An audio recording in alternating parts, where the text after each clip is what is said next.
जगन्नाथ व्रत कथा और पूजा विधि। चैत्र मास के सभी सोमवार को तिसुआ सोमवार का व्रत और पूजन किया जाता है।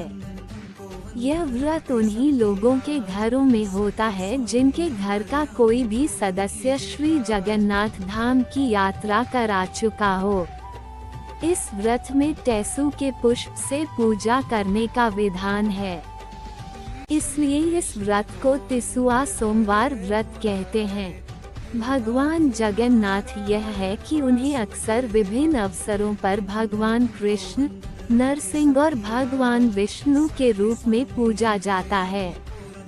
भगवान जगन्नाथ, उनके बड़े भाई बलभद्र और उनकी बहन सुभद्रा का सबसे प्रसिद्ध मंदिर पुरी, उड़ीसा में स्थित है और यही कारण है कि जगन्नाथ यात्रा उड़ीसा में बहुत बड़े पैमाने पर उत्साह और खुशी के साथ मनाई जाती है।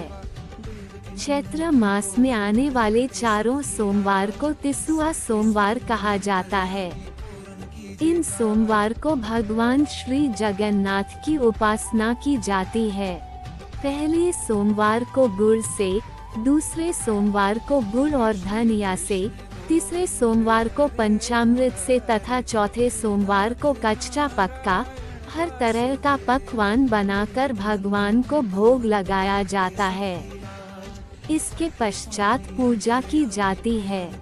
माना जाता है कि इन चारों सोमवार पर श्रद्धा के साथ व्रत रखने से सभी कष्टों से मुक्ति मिलती है। मान्यता है कि सुदामा ने सबसे पहले भगवान श्री जगन्नाथ का पूजन किया था। पूजन के लिए सुदामा जी जगन्नाथ धाम गए। रास्ते में कई पीड़ितों को आश्वासन दिया कि भगवान श्री जगन्नाथ के दरबार में उनके सुख के लिए मन्नत मांगेंगे। बताया जाता है सुदामा की श्रद्धा देखकर भगवान जगन्नाथ पुरी के बाहर एक ब्राह्मण के भेष में खड़े हो गए।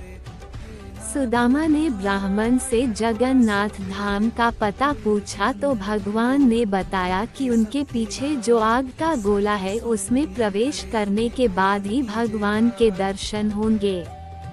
सुदामा आग के गोले में प्रविष्ट होने के लिए बढ़े तो भगवान ने उन्हें साक्षात दर्शन दिए।